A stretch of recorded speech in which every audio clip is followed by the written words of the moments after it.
Stephen Shields Radio Show. Hello, Wisdom. I'm back. I'm back here on the Stephen Shields Radio Show. Yay! How is everyone going on this lovely Wednesday, the 31st of August 2022 at 8:20 in the AM in the morning?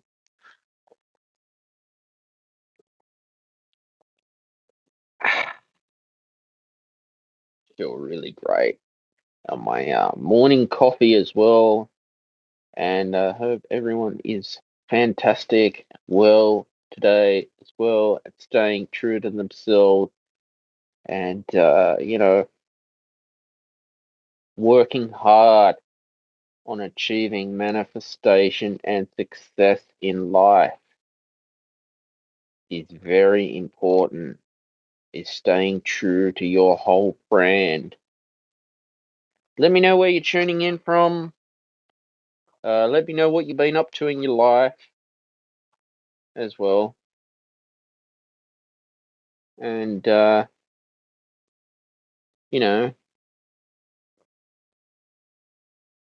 yeah, let's see what's happening. And let's see what you're working on.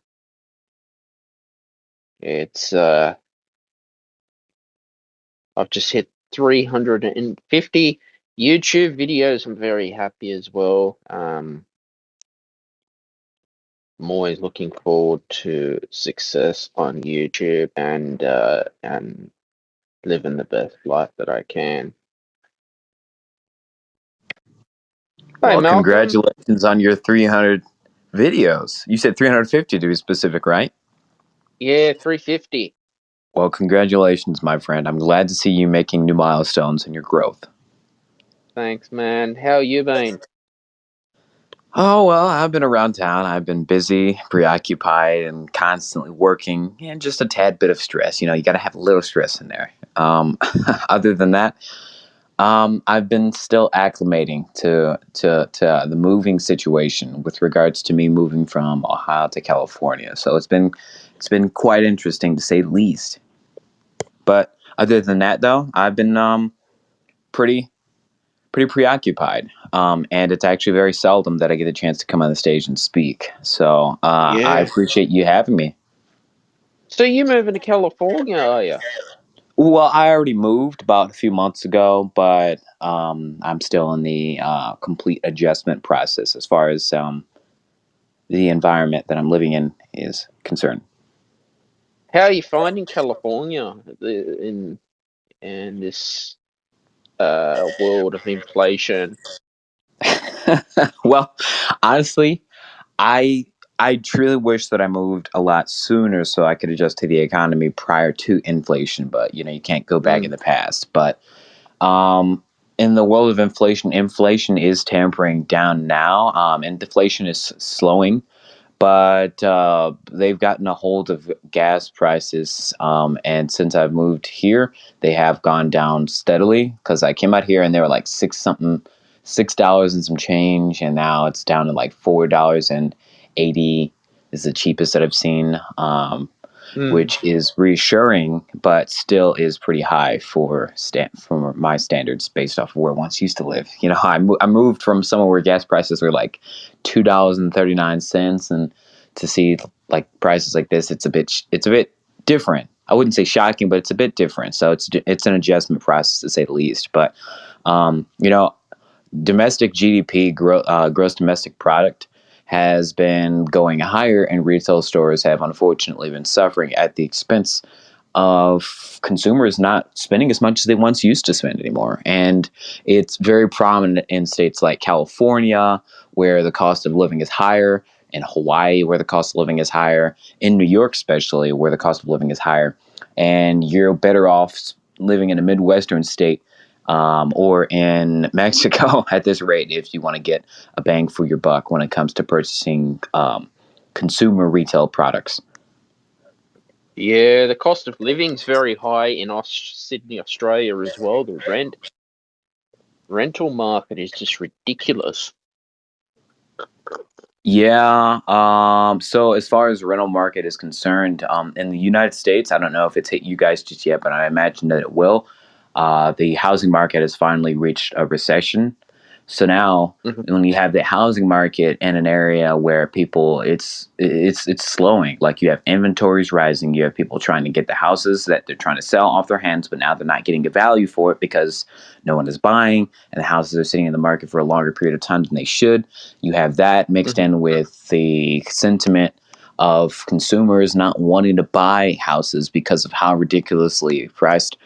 You have either rent or leases being priced in at, and in addition to the fact that you have a lot of foreclosures happening right now in the market. You have a lot of people that are defaulting on their loans, and you have people that can't honestly fathom the amount of utilities being factored in into rent, because the cost of utilities are increasing as well. Where you have energy prices soaring as well.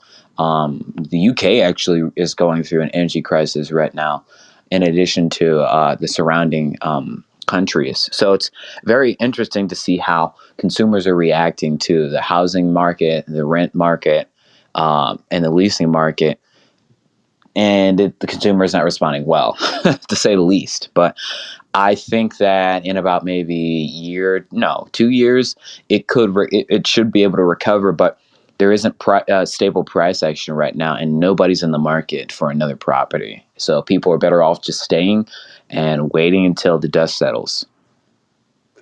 Yeah, I think you're right. But how does inflation stop? How does inflation stop? Yeah. Well, I don't think inflation ever stops. It just slows down. You can have price stabilization through Mhm. the markets, retailing markets. Like, for instance, if stores continue to build up an inventory that is not being sold after a long period of time, for a prolonged period of time, then eventually they're going to start marking down their items. So Mhm. they're going to start marking down their items, and in hopes to get rid of inventory that is taking too long to get sold. So then eventually other retailers are going to start following suit with getting rid of their inventory by marking it down either online, which they might take advantage of on occasions like Black Friday, holiday seasons. You're going to have bigger retailers having way more product than they need. So then they're going to probably not order as much as they need off of their trucks or through warehouses. And now it's going to be a little stagnant, because if you, let's say you buy a certain, as a retailer, you buy a certain product that at one point used to sell crazy, and now that it's not Mhm. selling as much as it once used to, you're ordering less of that product. So when you order less of that product and people are buying less of that product, you have just enough demand. You have just enough product to meet demand. But if demand starts to pick Mhm. up and you still have insufficient quantities of that product, then it starts to cause a constraint in terms of distribution of that specific product, because now as demand increases and your inventory is not as sufficient as it should be, you're grappling with insufficient inventory. So now you have to Mm. catch up the pace, and it's here or there. It's honestly hit or miss with these bigger retailers. Target has reported a lot less on earnings because they haven't been making as much. Same thing as Walmart. Same thing as Best Buy. A lot of retailers have been reporting poor earnings or poor quarterly statements because retail retail interest is just not there as it much once used to be. Online is not. Amazon has actually reported not really good earnings, and Apple, you should suspect that they're not reporting really good earnings as well, because the average consumer is going to try to hold on to their phone for as long as the average rate now being 3 years. Mm. People are going to try to hold on to their phones as long as they can, and all Apple will do is try to mark down their phones, the newer products that they release, at the expense of trying to appeal to a demographic of consumers that cannot afford Mm. a $1,500 phone. Who can afford a $1,500 phone? And even if you can afford a $1,500 phone, why would you spend $1,500 on a phone? Yeah, well, that's where a Uh, phone plan comes in. I'm on a phone plan at the moment, but there's talks about Apple doing plans on laptops on their Macs. You pay Yeah, your I mean, monthly, like a phone bill.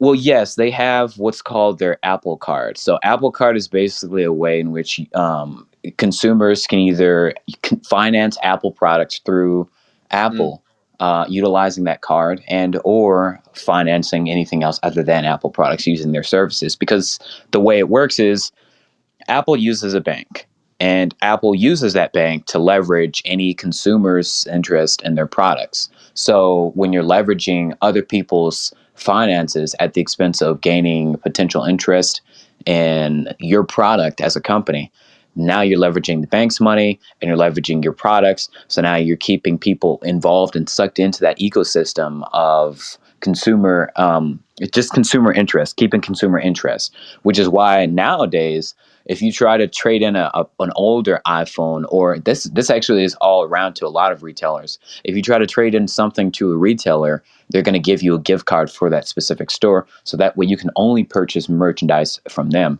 and not try to use it as a means of cash for other purchases for mm, other things outside of that store. Best Buy does that. You have Target that does that. You have Kohl's that does that. A lot of American retailers, and I only imagine foreign retailers, do the exact same thing because it's a way to keep consumers sucked into that ecosystem of buying their product. And Apple is very prominent with doing that now that they have that Apple Card that allows people to finance Apple products like MacBooks and any other Apple products through their ecosystem. And it becomes mm. much more convenient for consumers that are looking to not buy a product for a full price up front. Now, it is a decent way to do things, but I personally don't recommend taking out debt in order to buy certain things unless you're absolutely certain that you can pay it off. Like my parents always told me, Yeah, don't write a check that you can't cash. yeah, that's what's going on. I mean, all through history, like I've been listening to the Great Courses Plus about inflation, goes around before me and you were born. Yes, this is very true. I mean, inflation What? has been around since the Great Depression. I mean, it's been around since the stock market collapsed in 1929.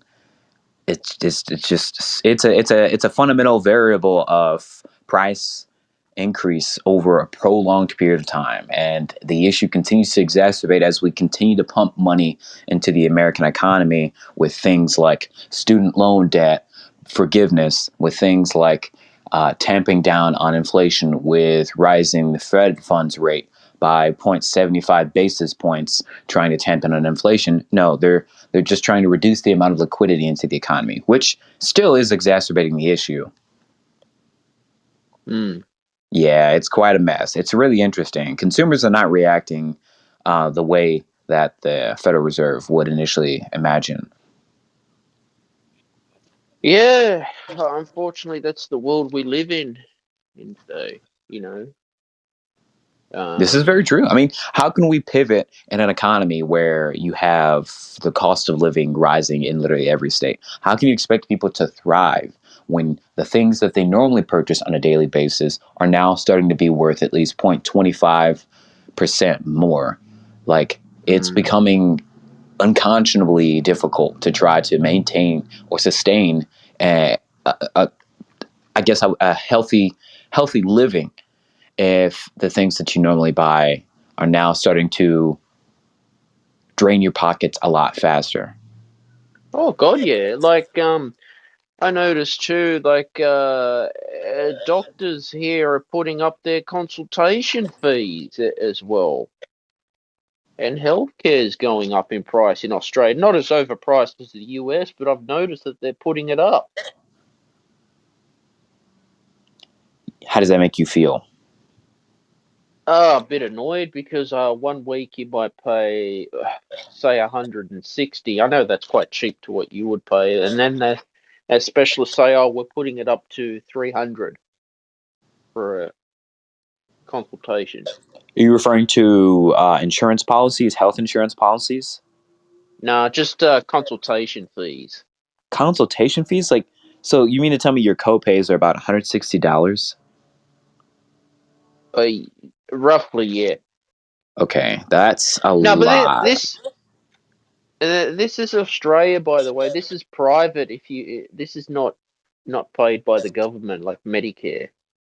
This is private. But I've noticed too, healthcare is going up in price. Oh, without a doubt.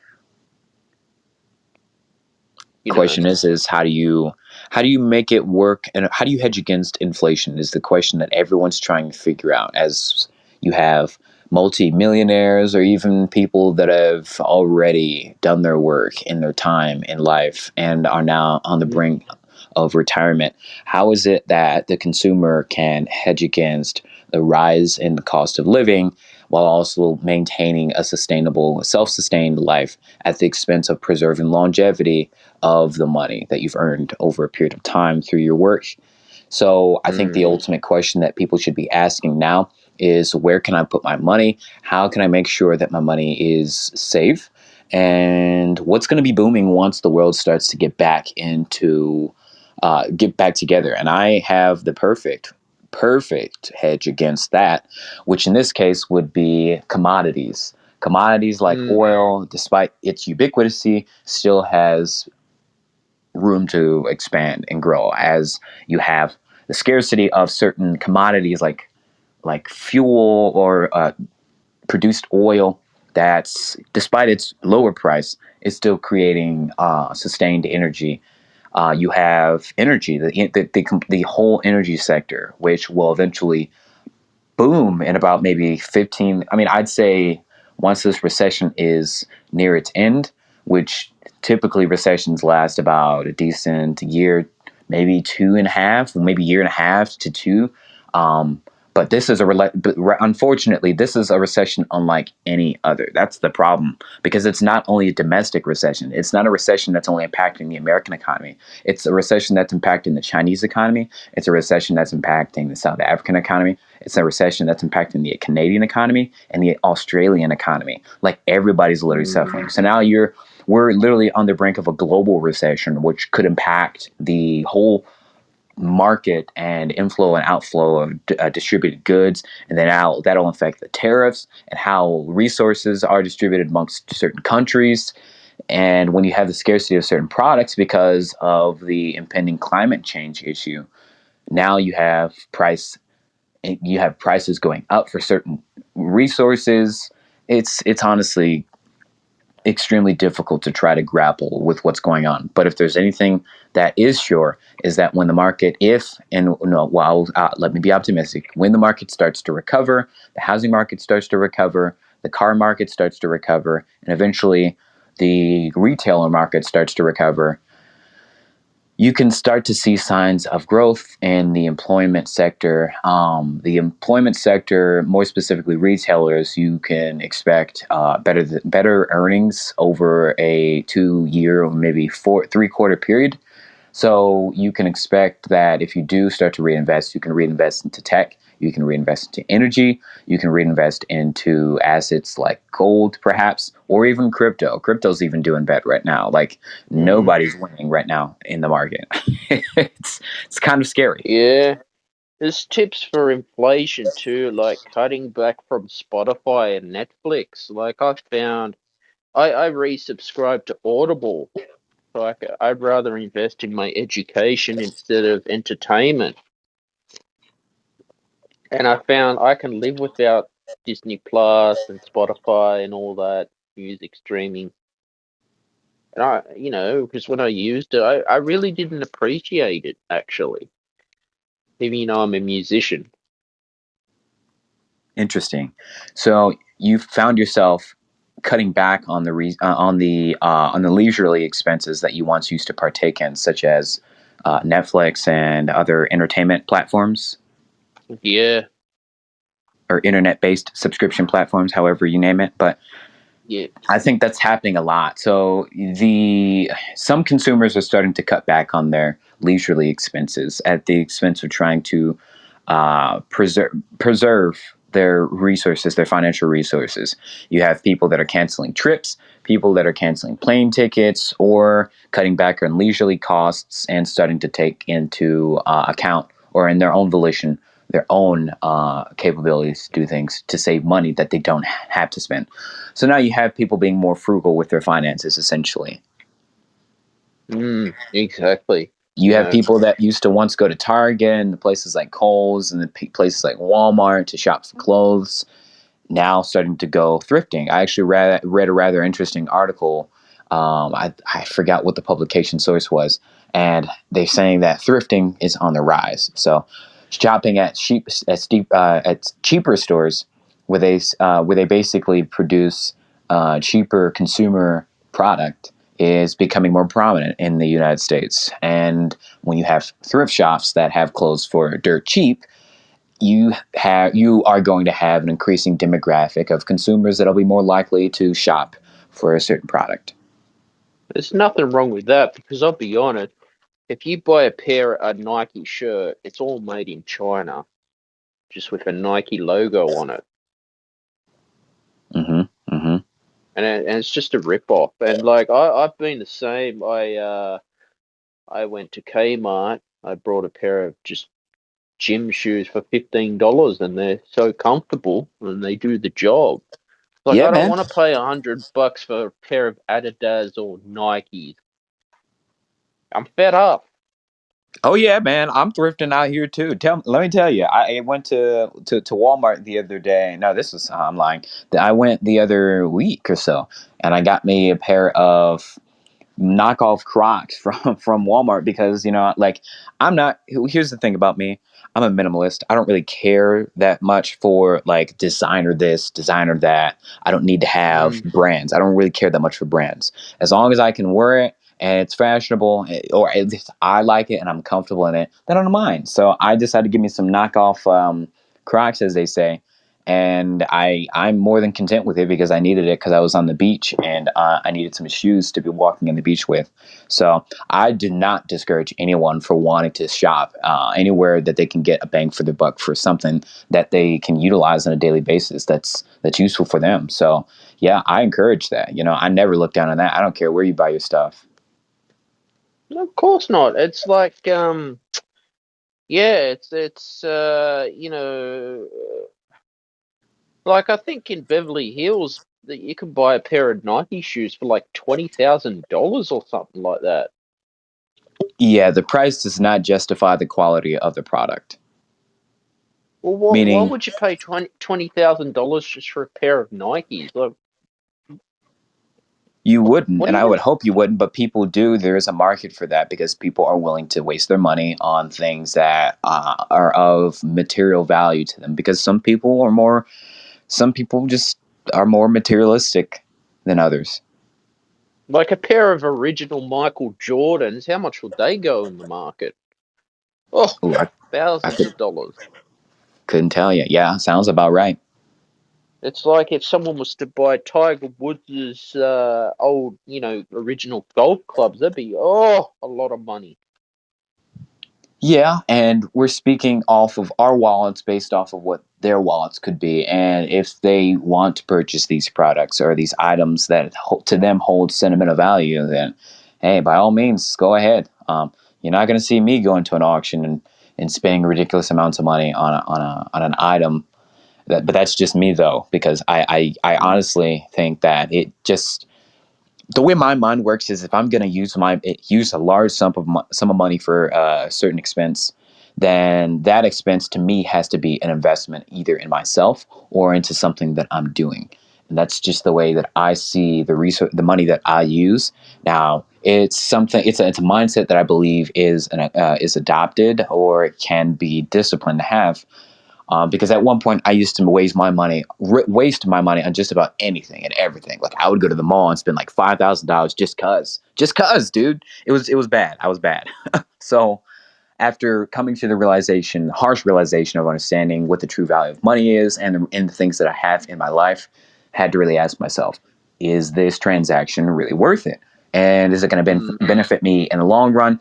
Do I really need this or do I want this? And I think that's a question consumers are starting to ask themselves more commonly now is when making a purchase, is it a purchase that they need or is it something that they want? So mm, when you start to ask yourself that question, like I would ask myself that question, it really helps me make a more sound decision at the expense of making a purchase, whether either on impulse or not on impulse. So I think it gives consumers a sense of clarity when making a purchase. But to each their own when it comes to that kind of thing. That's just the way my mind is now. Because like I don't like to, especially in this climate, in this inflationary climate, I don't really see the need to buy things that are not within the parameter of my liking. So like if it's not a necessary purchase and I don't really need it, then I'm not going to waste my money for it. Like I can live without Netflix. I can live without Hulu. I can live without all of these internet-based subscription platforms. Like it just doesn't appeal to me. But to others, it's like it's a necessity. Like I have a friend, he's like, I need to have my Netflix. I can't go without it. I'm like, dude, their library is oversaturated. I get on him all the time. Yeah, well, like I found Audible's been great for me listening to audiobooks. That's helped me. Yeah.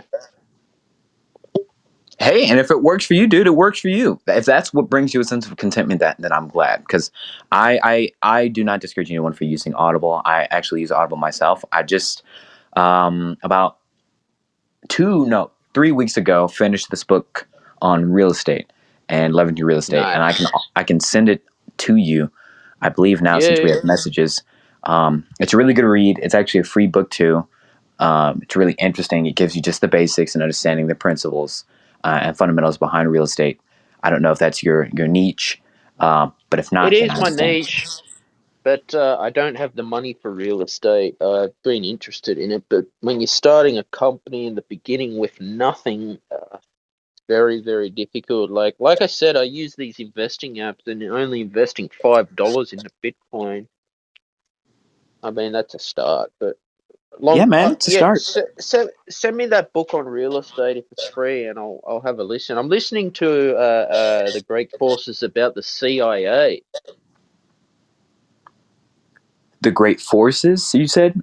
Am I The hearing you great correctly? courses, Oh, great the great courses. courses plus about the CIA in the Cold War. Oh, so does that book speak on the involvement of, or their involvement during the Cold War? Yeah, Harry Truman and all that. And I'm reading a book called Pine Gap. It's a military base in Australia. It's NSA. I picked it up in my local library actually. I was like, oh, this looks good. I'll have a read about it. It sounds compelling. Hmm. Did you know that there's a military base in the middle of Alice Springs in Australia called Pine Gap? So this is a military base? Is this a U.S. military base? Yeah, this Hmm. was around since way before I was born, and yeah, the Australian government knew about it. Gough Whitlam tried to close it, but they voted him out. But that's where the NSA work, spying on the Russians during the Cold War. Very interesting. It's an active base too. Yeah, it's in the What's middle this of base like called? literally Pine Gap. It's in the middle of nowhere in like right in the middle of Australia, literally in the desert. Yeah, look it up if you got a chance. Yep, I'm gonna look at. Really interesting. Wow, it's a smaller base. Yeah, but there's like a lot of underground tunnels and all that. It's secret. You can't if Oh, you it's one of those. trespass. Yeah, it's like Area 51. And if you get caught trespassing, then the Yeah. ramifications I can only imagine are probably not good. Mm. Area Oh wow. 51's an interesting uh US base. Um, everything's so secret. Yeah, I've heard that, and these are theories that I've heard from other people, that Mm. the Area 51 base is the base that they only want us to know about, and that there are other hidden bases. Oh yeah, there's hidden bases in Utah, literally like in the mountains, underground bases that go right underground. It's like they've got a whole underground bunker. It's crazy. I know, right? Yeah. That goes to show, man. What we think we know, we don't know. Yeah. Yeah, look up Pine Gap when you get a chance. Yeah, I'm actually going to look at it. I looked it up right now. It's a relatively small base, but it seems like it's underground. It says, I'm looking at an article. It says the U.S. spy hub in the heart of Australia, from a base known as Pine Gap, the NSA has been locating and monitoring cell phone users thousands of miles away. Interesting. Yeah, you just gave me a read, my friend. Yeah, check it out. You know, when you walk into the library, you just look at a book that speaks to you. It's like, yeah, I'm gonna give it a read. You know. Yeah, I get that. Plus, it's entertaining content too, so I might even go on a little research bend and see exactly what I uncover, and then I'll come back to you about that. I do apologize though that in the interest of time, we really haven't discussed the premise of your talk today, which was cancel culture explained. Yeah, come back on stage if you want. Cool. Always happy to. I'll actually be back in about 5 minutes. Sure, I'll be waiting. All right, cool. So I'll talk to you shortly. Okay. All right. Yeah, so cancel culture. I feel cancel culture, guys, is just crazy, and like no one gets given a freedom of speech in cancel culture these days, which is just stupid, you know. All right, I'll give you a weather report right now in Sydney, Australia. 15.4 degrees Celsius, feels like 15.3 degrees Celsius, minimum of 7 degrees, top of 21 degrees Celsius, 0 to 1 millimeter rain with a possible shower. Oh, God, no, I'm fed up. Calm, 0 kilometers an hour of wind, 0 kilometers an hour of gust, 67% humidity, 0 millimeter rain since 9 a.m. yesterday. 75% high chance of no rain, 50% medium chance of no rain, 25% low chance of at least 1 millimeter of rain. Sydney area, in Sydney, Australia, partly cloudy, medium 40% chance of showers, most likely in the late morning and afternoon. Light winds becoming southeasterly, 15 to 20 kilometers an hour in the middle of the day, then becoming light in the evening. The sunrise today was 6:19 a.m. Sunset will be 5:39 p.m. Sunset. Waxing crescent moon phase. First quarter moon on the 4th of September is the next moon phase. UV index is 4 moderate. 9:50 a.m. to 2 p.m. sun protection is recommended for y'all. Gotta wear that sunscreen. Very important to wear sunscreen. Yeah, but you know, cancel culture for me. Uh, it's I don't know. I'm to the point where I'm literally just fed up of cancel culture. Literally, I'm over it. I'm fed up. You know, it's made life hard for small businesses out there. You know, it's been very difficult for me. Okay, it's things like dating sites as well that I've used, and I feel that I don't know. You know, when you're using these dating apps like eHarmony, Bumble, Babel, I don't know why it's so complicated just to get noticed. I mean, on Zoosk and all that stuff, it's like there's no guarantee that they're going to find you a partner, and like it's just all become a business these days, you know.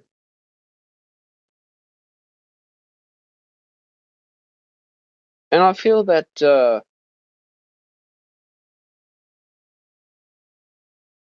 it's just stupid. It really is stupid, you know. That relationships now has just become a business. Like, what the hell's going on? You know,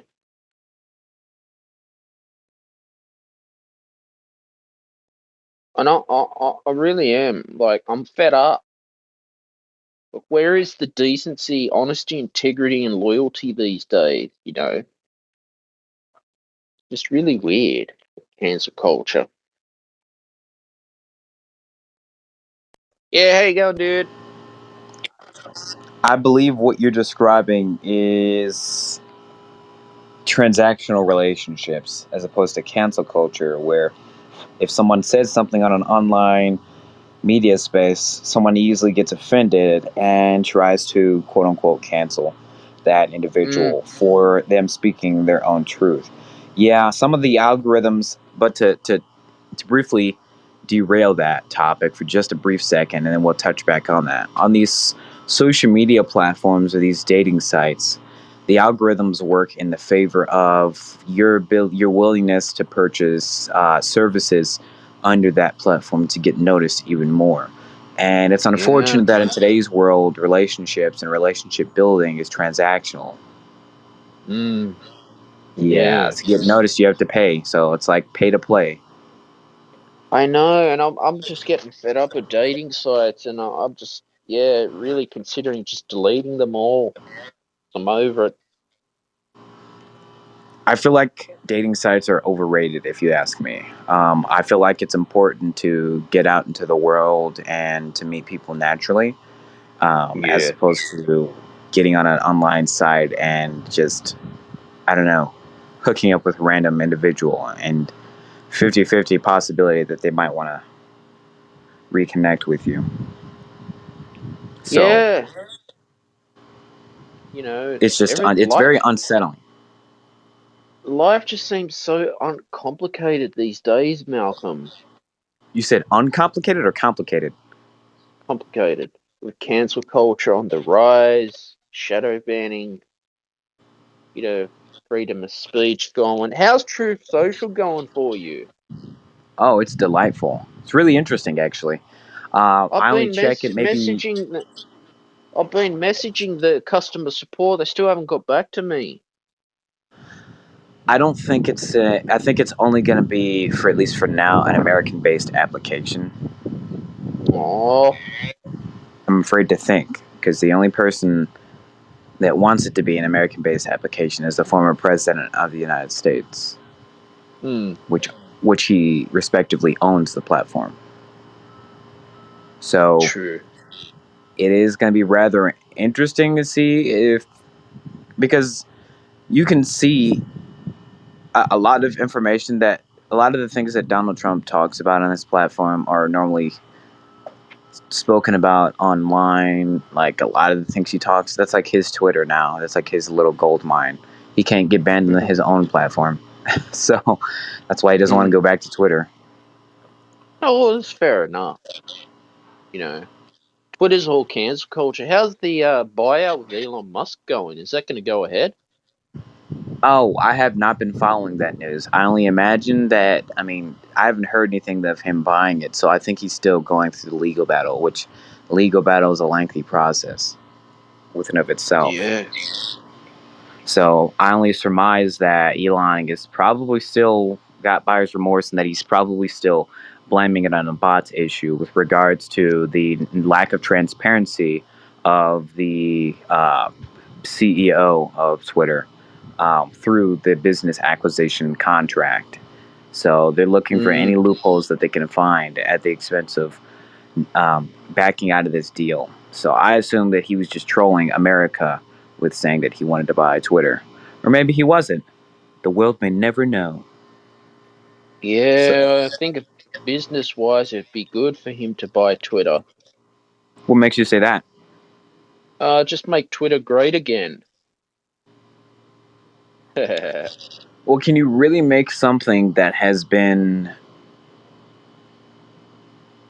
I mean, I guess you could make changes to user engagement on these social media Mm, platforms and make changes to the algorithms and I guess get rid of the bots, but all of these social media companies are guilty for that. Like Instagram's guilty for that, even though it's owned under Facebook.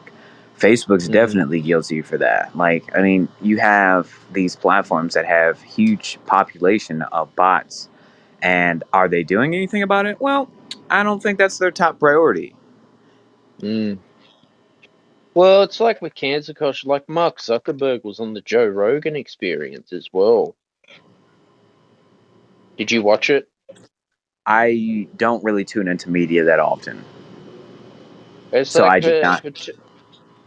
do you think it was a good idea for Joe Rogan to talk with Mark Zuckerberg? Well, as long as the First Amendment stands, then I don't think it's a bad idea to get your thoughts out there. Yeah, I wasn't gonna bother watching it. So you didn't watch it either? Nah. No. Okay. Well, what do you think was discussed? Probably about all the bots issue and all that stuff, or what you're hearing on the media these days, you know. But like it goes to show that with cancel culture on the rise and all shadow banning, I mean that's not cool. That is not cool at all. Well, it's what happens when you decide to speak your thoughts, and big guys in the suits don't like it. Yeah, you know. I think it's all to do with money and power as well. Money and power. Yeah, money and power these days. Because that's what social media is. It's pretty much just another business. It's a tool that people use to leverage their business. Mm. So I guess you could. I mean, it technically technicalities. It is a business.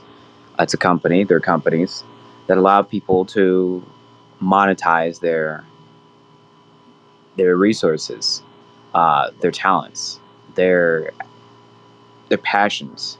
You know, when Mm. Instagram was created in 2015, the creators initially didn't expect it to turn into a marketing atmosphere. They just expected it to be just a simplistic platform in which its users can just display photos and selfies about their life.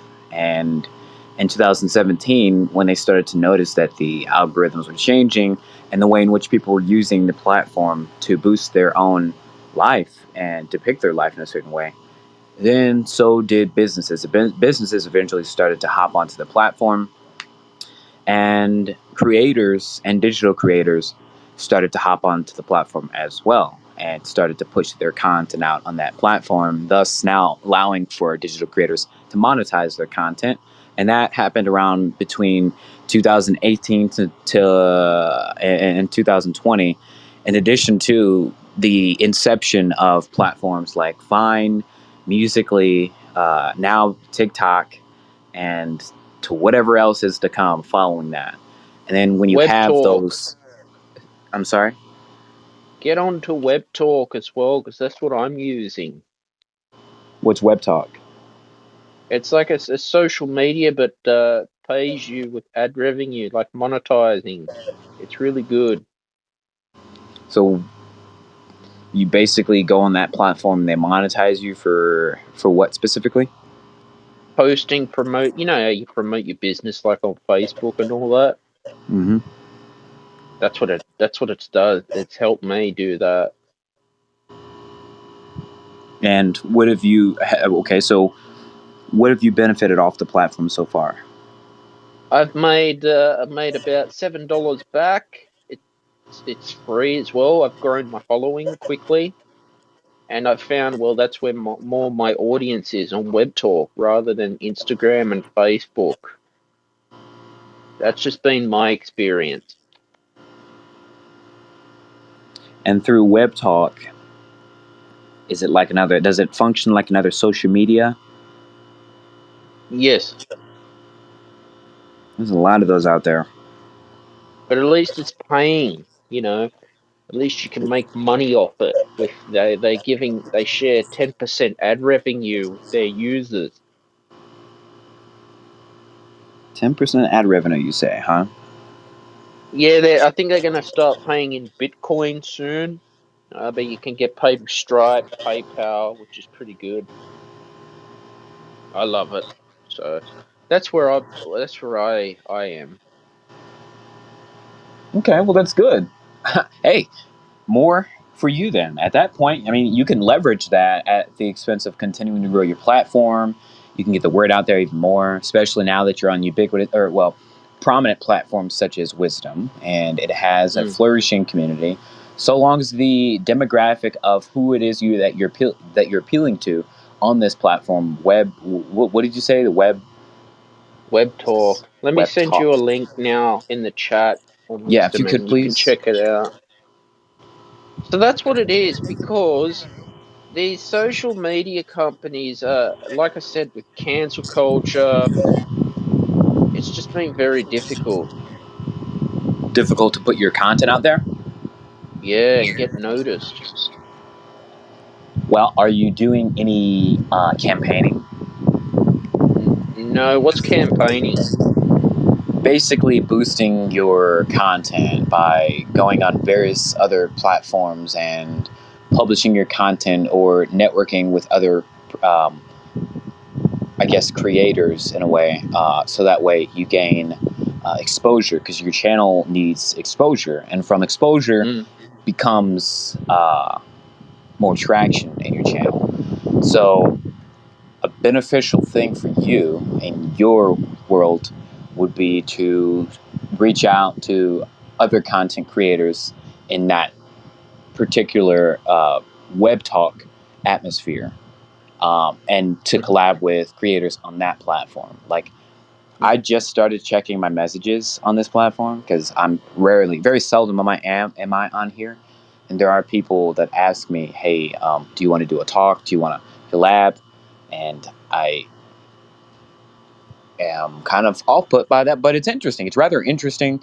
Plus, it allows you as the creator, because you are a creator, you're a content creator, you push content out there for your subscribers, to expand on your palette of information that you give to your followers and subscribers.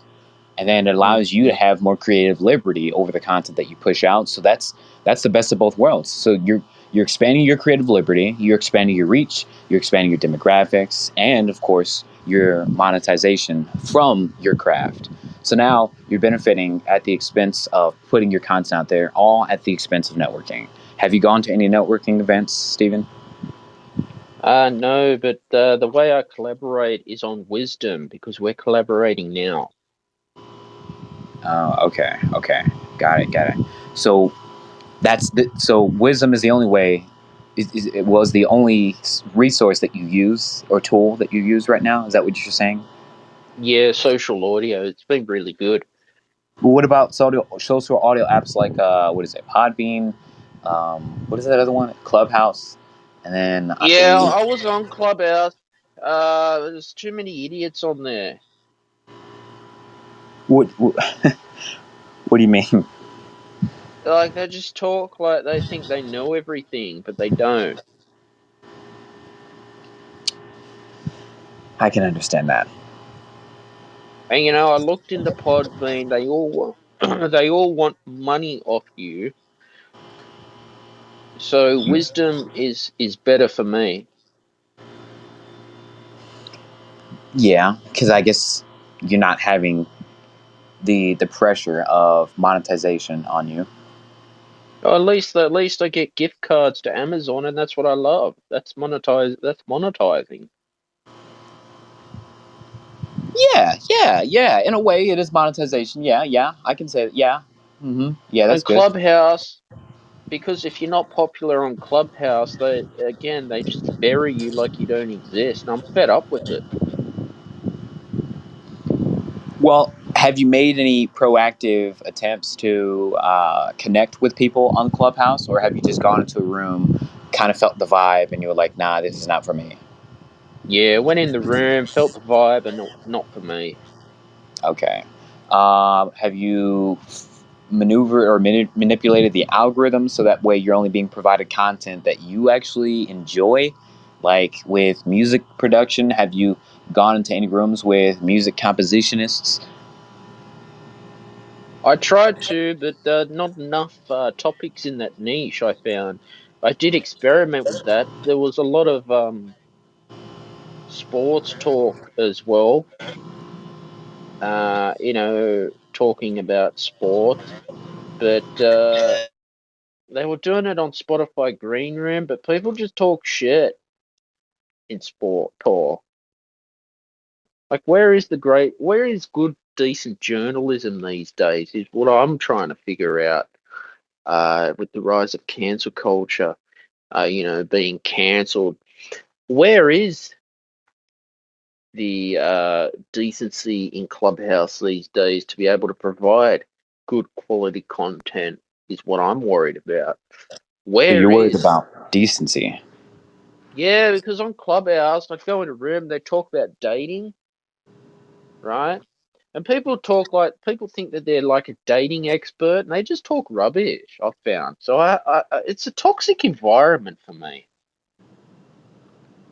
I I can understand where you're coming from because there is a little bit of monotony on that platform. For when I have used it, very seldom do I use platforms like that, anyways. But I can understand your frustration nonetheless. So, how do you Mm. pivot from utilizing platforms like that and going on platforms where you feel more comfortable? Well, simply repositioning yourself and finding an audience on a platform that's suitable for you, which nowadays there's tons of different social audio platforms, one of which is one that we're on right now. So if this Wisdom. benefits you, that's good. Because look, you found people such as myself and whomever Hmm. else you speak to on this platform that you can share your thoughts with on your own leisurely time.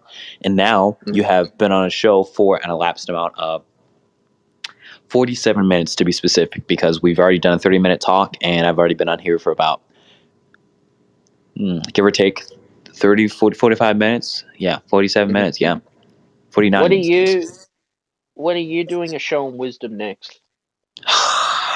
I honestly don't know. I haven't really You've been been, very quiet too. You haven't been doing much podcasting on wisdom as well. What's happened? well, life. So I've been focusing more on my proactive efforts to generate additional revenue outside of just the Wisdom app, in addition Good to on you. brokeraging contracts. None of which that Yeah. have came to fruition simply because of my lack of resources at this current moment.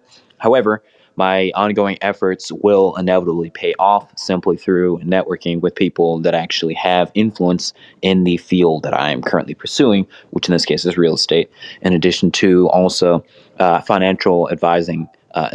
So it's really interesting, and I have been preoccupied with my studies in addition to self recovery and just breathing, because I enjoy my alone time and my peace and the time that I get to spend with my loved ones. So I think that it's important to sometimes take a step back and focus on you.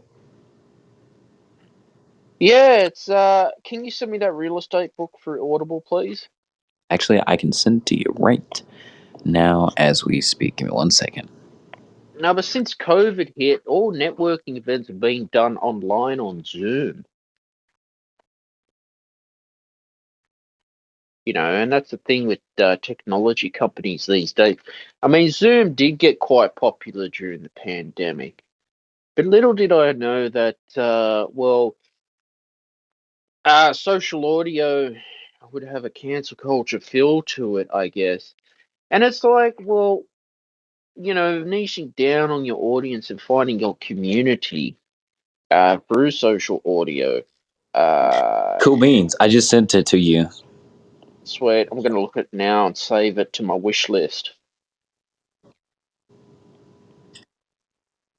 You know, I'm sorry, you're no, cutting in and out, it's. man. Um, Oh, you there? what were you saying? I'm gonna save it to my wish list on Audible. Yes, I'm It'll be my. partial. I'm Is it partially here. free? I'm just in the vortex. Yeah.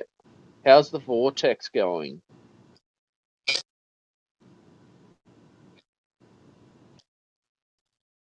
Vortex. Yeah. Yeah. So that's what it is, Malcolm. Life goes on. It's all about choosing where you want to be in the future of your life. But it's like cancel culture. For instance, when I first found out about cancel culture through Fox News, okay, I was quite shocked that that this was going on, especially to journalists. Oh, thank God! I can finally hear you. Okay, I heard like nothing that you said for about a period of 2 minutes. I mean, it was like you were in and out. So forgive me. I think that's your internet. I was afraid you'd say that. Probably is. Mm-hmm. So what's this book called? Who wrote this real estate book that you sent me? So the guy that wrote it is by Money Grind Academy. It's a really interesting and compelling book that basically teaches the really basics, down to earth basics. Can't really like not comprehend it about real estate and how you can, when you do choose to get into the field of real estate, leverage your Yeah. knowledge at the expense of getting more out of real estate. So I'm on Audible. How do I type it in? What's the name of it? I'm on the app now. Did you receive the link that I sent? Yeah, I can't. It's taking me to the website, but I'll try and open it in my app. So it's real estate. Yeah, who's the author? The author is, or the publisher essentially, is Money Grind Academy.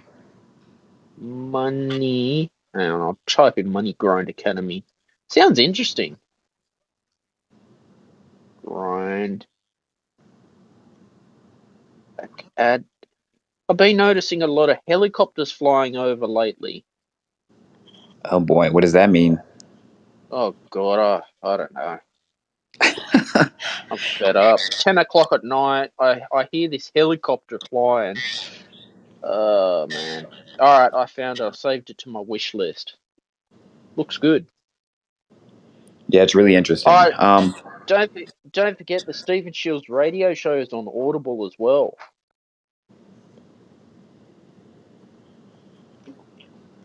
So then, how can I subscribe? Yeah, I'll send you a link. I'm very happy that the podcast is available on Audible. Very Interesting. happy. No, it just feels good because it's a sense of achievement, you know.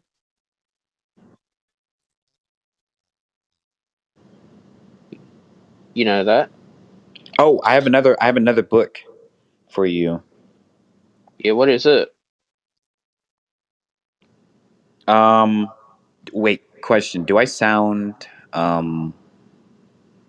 choppy? Like, is my audio choppy? Because your audio is choppy on my end. Yeah, I think it's you. All right. Well, this is amazing. I'm just gonna cut it short, and what I'll do is I'll send you some books. I'll make sure that I send you all the necessary information after over everything that we've discussed. But Stephen, it has been a sincere honor and a pleasure to speak with you on your stage and on your show. I always wish Oh, you the this is best. awesome. Absolutely, man. Always. You always have great conversations. Yeah, check out my podcast, the podcast on Audible as well. I've just sent it to you. Yeah, please do. Okay. Let me see. I don't have it just. Oh, here it is. Okay, great. Perfect. Cool. Let me see here. Let me open it up. It took me to the website.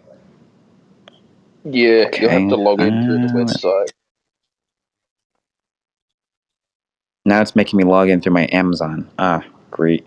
All Yeah. right. I'll do this. I'll Uh, do this behind offline. But thank yeah. you very much, Steven. I appreciate you, man, and I look forward to more discussions with you in the future. So you take care and have a wonderful rest of your day. Okay. You too, man. Take care. Bye. All right, that was Malcolm. Always wonderful to have Malcolm on the show as well. I'm going to finish it right there, guys. I'd like to say thank you to all my listeners on Wisdom. Please like, share, and subscribe to the Stephen Shields Radio Show and turn on your notifications wherever you get your podcast. New podcasts are available every Friday at 6 p.m. Sydney, Australia time. Bye for now.